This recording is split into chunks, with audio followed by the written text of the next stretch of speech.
뉴스가 나왔을 때 복잡하게 생각할 필요가 없습니다. 좋은 뉴스가 나왔다고 하면 바로 뉴스를 보자마자 매수할 것이 아니고 지지선 이탈과 회복 여부를 실패를 보고 그 다음에 시장의 방향성을 보면서 진입을 하게 되면 훨씬 더 승률이 높아집니다.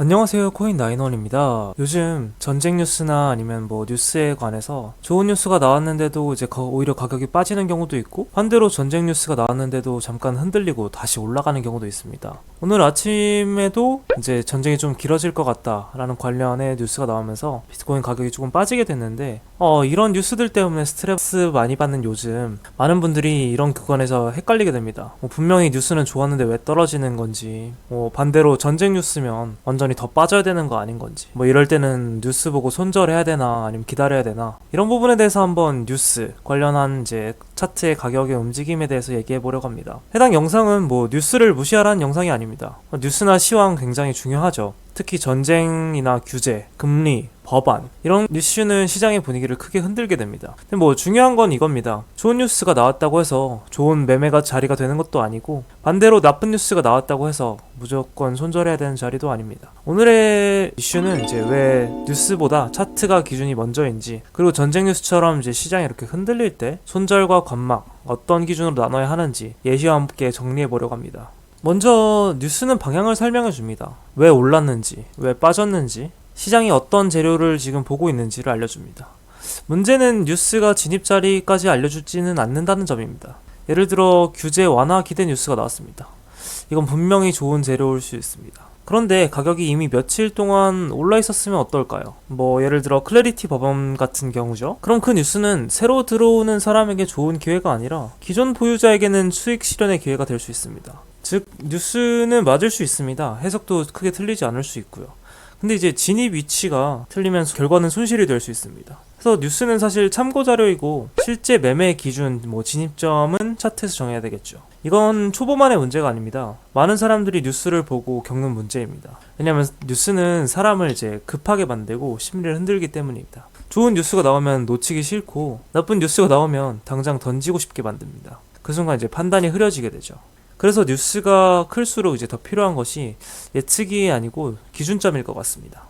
좋은 뉴스에도 가격이 떨어지는 이유는 크게 세 가지입니다. 예를 들어 첫째로 가격이 먼저 올랐기 때문입니다. 시장은 공식 뉴스가 나오기 전에 기대감으로 먼저 움직이는 경우가 많습니다. 소문이나 전망, 포지션, 선반영 이런 게 먼저 쌓이게 됩니다. 그래서 실제 뉴스가 나오게 되면 이제 새로 들어온 사람은 예를 들어 이런 부분에서 이제 시작인가? 라고 생각을 하겠지만, 먼저 들어와서 이 상승분을 먹었던 사람들 입장에서는 이제부터 정리할 때구나 라고 생각할 수 있습니다. 그래서 좋은 뉴스 직후에 오히려 밀리는 장면이 이렇게 나오게 되겠죠. 두 번째로는 이제 중요 저항선 근처였기 때문입니다. 뉴스가 아무리 좋아도 저항선 바로 아래서는 매도가 나올 수 있습니다. 예를 들어 똑같이 여기 82K 부근에서 두 번이나 막혔던 자리에서 이 부분을 뚫지 못하고 81.9 부근에서 또 맞고 떨어졌죠.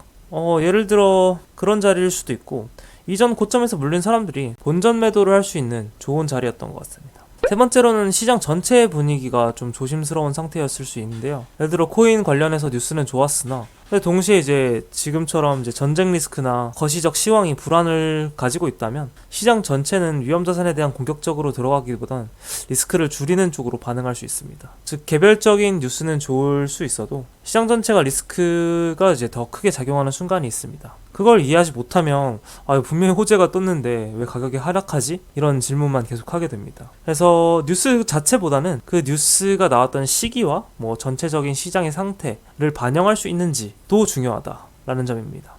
추가적으로는 이런 부분도 있을 수 있겠죠. 아까 말씀드렸던 것처럼 이미 가격에 반영될 수 있었다는 점. 이런 법안 진전에 대한 기대가 커졌을 때, 예를 들어 관련 기사들이 나오고 시장에서는 이제 이거 통과되면은 규제 불확실성이 줄어들 수 있겠다라는 기대가 생깁니다. 이때 가격은 공식 결과가 나오기 전부터 이제 조금씩 올라가고 있었을 테고, 그렇기 때문에 반드시 확인해야 될 게 이 뉴스가 새로운 것인가, 새로운 재료인가, 아니면 이전부터 시장이 기대하고 그거에 맞춰서 움직이고 있었는가. 그래서 사람들이 당연히 그거 통과되지 않을까 라고 기대하고 있었던 부분인지, 그리고 지금 가격이 이제 눌리는 자리인가, 아니면 여기서 추가 매수를 하고 들어갈 수 있는 구간인가.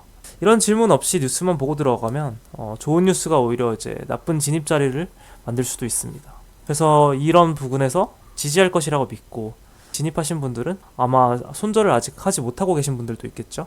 반대로 이제 많은 분들이 궁금해 하시는 부분으로 가보겠습니다. 예를 들어 전쟁 뉴스가 나왔습니다. 이런 식으로 그 전쟁을 발발시키는 오퍼레이션 에픽 퓨리 같은 기사가 나올 때도 있고, 이게 벌써 4월 1일이네요. 아니면 이런 식으로 전쟁이 완화될 수 있다 라는 식의 전쟁 완화 기사가 나올 때도 있습니다. 뭐 중동 긴장 확대, 군사작전, 뭐 협상 난항, 보복 가능성, 뭐 이런 단어가 나오면 시장이 대체로 빠르게 흔들리게 되겠죠. 실제로 방금 보여드린 4월 1일 기사 이후로 한 번도 그 가격 이후로 그 가격을 터치하지 못하고 이제 쭉 상승분을 보여주고 있고요. 그런데 여기서 이제 중요한 건 뉴스가 무섭다가 아닙니다. 중요한 건 이제 가격이 그런 뉴스로 인하여 중요한 구간을 실제로 무너뜨렸는다. 전쟁 뉴스가 나왔다고 해서 손절하는 게 기준이 아닙니다. 반대로 뭐 전쟁 뉴스는 원래 일시적이니까 버티자, 뭐 이것도 기준이 아니겠죠. 기준은 이제 차트에서 찾아야겠죠. 예를 들어 내가 어떤 지지선을 기준으로 매수를 했다고 해보겠습니다. 단기 추세선으로 했을 때 이런 식으로 되겠죠. 그 뉴스로 인해서 이런 식으로 지지선이 깨졌느냐, 아니면 이렇게 지지하고 버텨서 올라갔느냐, 하나 둘 셋 네 번이나 지지해준 이 지지선이 여기서 깨졌을 때, 뉴스로 인하여 깨졌을 때 이런 식으로 깨지게 되면은 이게 영향력 있는 뉴스구나 라고 생각을 하고 손절을 할 수 있겠죠. 그리고 깨진 이후에 반대로 여기서도 한번 맞고 이게 저항선이 되면서 다시 떨어졌겠죠. 이렇게 회복하지 못하면 내가 다시 들어간 이유가 사라질 겁니다. 이때는 이제 손절을 고민해야겠죠. 반대로 뉴스 기사는 이제 세게 나왔는데 가격이 지지선 근처에서 멈추고 아래 꼬리를 만들면서 휩소 형태로 다시 말아서 올라간다 라고 한다면 그거는 손절보다는 이제 관망에 가까운 상황일 수 있습니다. 뉴스의 강도로 결정하는 게 아니고 가격의 반응으로 이게 원래 있던 재료인지 아니면 그만큼 영향을 줄 수 있는 재료인지 보고 결정하는 것이겠죠. 그럼 다섯 번째로 이제 손절과 관망을 나누는 기준은 어떻게 될까요? 저는 5가지 질문 정도로 정리하는 게 좋다고 봅니다. 첫 번째로는 내가 진입한 이유가 아직 살아있는가? 뭐 예를 들어 방금 보여드린 지지선처럼 내가 이런 지지를 보고 들어갔다고 하면 이 지지가 살아있어야 합니다. 돌파를 보고 예를 들어 이런 구간에서 상승 돌파를 기대하고 진입을 했다고 한다면 돌파 구간 위에서 버텨야 됩니다. 뉴스 때문에 뭐 무섭다고 이제 한번 깨지고 다시 돌아갔을 때 던지는 게 아니라 내가 들어간 이유가 깨졌는지 이 돌파 매수가 실패했는지 확실히 확인해 봐야 합니다. 두 번째로는 이제 지지선을 순간적으로 깬 것인가 아니면 종가로 이탈한 것인가. 뭐 뉴스는 1분봉, 5분봉에서 과하게 흔드는 경우가 많습니다. 순간적으로 아래로 찔렀다가 이런 식으로 이제 다시 회복하는 경우도 생기게 되죠. 또 일봉으로 보게 되면은 뭐 사실 이 부분에 대해서 꼬리로 흔적이 남고 알 수 없는 경우가 많겠지만 분 단위로 실시간으로 보고 있는 사람들 입장에서는 그런 불안함을 견디기가 좀 어려울 수 있겠죠. 이런 부분들입니다. 그렇기 때문에 중요 지지선을 종가로 이탈하는지 그렇게 해서 하방 마감하는지 본인이 보이시는 타임프레임 안에서 그 캔들의 마감을 보셔야 할 것 같습니다. 그럼 세 번째로는 비슷한 얘기지만 깬 뒤에 다시 회복했는가, 이것도 중요합니다. 지지선을 깼더라고 하더라도 빠르게 회복하게 되면 해석이 달라지기 때문에 반대로 내가 생각하는 지지선을 깬 뒤에 반등이 다시 나와도 그 지지선을 회복하지 못하고 반대로 저항선으로 바뀌게 되면 그 구간은 이제 저항선으로 바뀌기 때문에 다시 회복할 수 없겠습니다. 그런 부분에서 이제 손절 쪽으로 봐야겠죠. 네 번째로는 반등의 힘이 강한가 약한가입니다. 악재 뉴스가 나왔는데 빠르게 말아 올리면 시장은 그 악재를 생각보다 강하게 보지 않을 수 있습니다. 반대로 지금 같은 경우처럼 악재가 한번 발생한 이후에 빠르게 말아 올리지 못하고 다시 밀리고 회복할 구간을 이제 넘지 못한다고 하면은 시장 분위기가 조금 더 조심스럽고 이 악재가 진짜로 오래 갈 수도 있겠구나 라고 이제 지켜봐야 할 것 같습니다. 다섯 번째로는 언제나 필요한 손절폭입니다. 이건 이제 뭐 당연히 포지션 진입 전에 정해져 있어야 하는데 전쟁 뉴스는 갑자기 나올 수밖에 없죠. 그렇기 때문에 뭐 주말, 새벽, 뭐 저유동성 시간에도 아무렇게나 나옵니다. 그렇기 때문에 애초에 손절이 너무 멀어지는 자리면 그 진입을 줄이거나 쉬는 게 맞는 것 같습니다. 예시를 하나 들어드리면 보통 비트코인은 주말장이 잘 움직이지 않는데 4월 12일 이 구간이었죠. 예를 들어 주말에 군사작전 관련 발표나 협상 관련 강경 발언이 나왔다고 해봅시다. 처음 이제 공포로 빠지게 됩니다.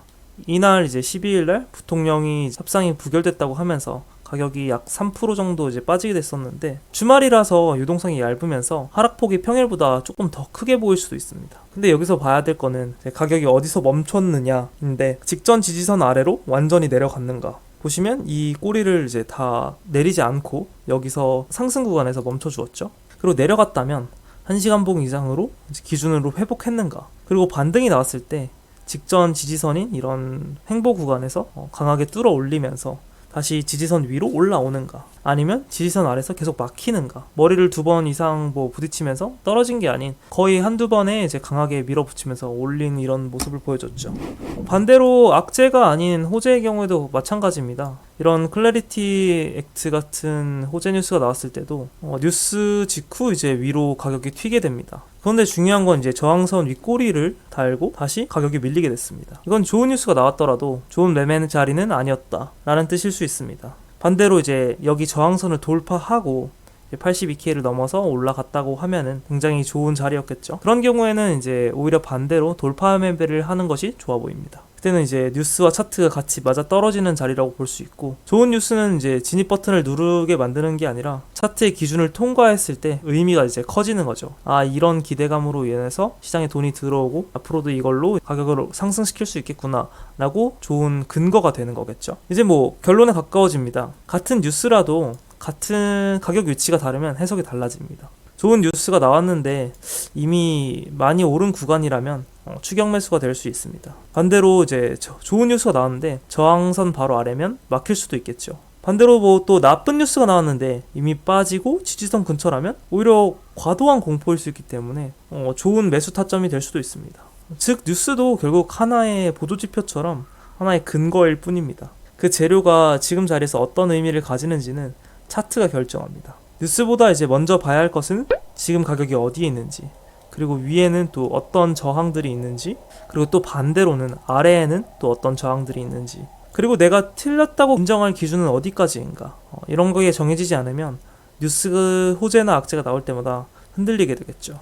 뉴스가 나왔을 때 복잡하게 생각할 필요가 없습니다. 좋은 뉴스가 나왔다고 하면 바로 이제 뉴스를 보자마자 매수할 것이 아니고 지지선 이탈과 이제 회복 여부를 실패를 보고 그 다음에 그 시장의 방향성을 보면서 진입을 하게 되면 훨씬 더 승률이 높아집니다. 예를 들어 전쟁 뉴스가 나왔다고 하면 공포에 반응할 것이 아니라 실제로 지금 매도가 나왔을 때 그 이전 횡보 구간에서 매물대가 쌓인 부분에서 지지선이 무너졌는지 아니면 반등이 약한지를 보면 좋을 것 같습니다. 예를 들어 법안 뉴스가 나온다 라고 하면 이제 기대감에 반응할 것이 아니라 이미 선반영된 건 아닌지 그 정도의 영향을 줄 만한 재료인지 추격 구간인지를 좀 보고 그 다음에 포지션을 진입하면 좋을 것 같습니다. 오늘의 영상은 핵심은 간단합니다. 뉴스를 보지 말라 이런 얘기가 아니고 뉴스에 흔들리지 말라 이런 얘기도 아닙니다. 뉴스가 클수록 차트 기준이 조금 더 먼저 가서 먼저 차트를 보고 뉴스는 참고사항으로 보조지표처럼 사용하면 더 좋을 것 같습니다. 전쟁 뉴스가 나왔는데도 공포 손절이 틀릴 수도 있고 그 차이는 누가 더 뉴스를 빨리 봤냐라기보다 너가 더 명확한 기준에서 매매를 가지고 매매를 하느냐 해서 갈릴 것 같습니다. 그렇기 때문에 이제 이런 오늘 같은 뉴스가 나와도 흔들리지 않고 여기서 이제 매수를 받기 시작하면서 이전 구간이 뚫리지 않을 수도 있겠구나 라고 예측하는 게 아니라 반대로 이제 떨어졌을 때 지금 변동성이 없기 때문에 실제로 이렇게 내렸을 때 이전 지지 구간에서 실제로 지지를 해주는지, 그리고 또 올라가기 시작하면 그럴 때 롱을 치던, 아니면 반대로 반등을 줬을 때 생각보다 반등이 약하다 라고 하면 위에서 숏을 치던 포지션을 진입하는 것이 좋아 보입니다. 이런 기준점만 있어도 뉴스에 휘둘리는 매매는 많이 줄일 수 있고 중요한 FOMC나 CPI 이런 발표에서도 휘둘리는 매매를 조금 더 줄일 수 있을 것 같습니다. 결국 중요한 거는 뉴스에 대해서 어떻게 될지 내가 예측하고 맞추는 것이 아니고 그런 뉴스에 대해서 흔들리지 않는 기준을 가지고 내가 어떻게 할 건지 대응을 가지는 방법이 될 것 같습니다. 오늘 영상은 여기까지입니다. 시청해주셔서 감사합니다. 코인9원이었습니다.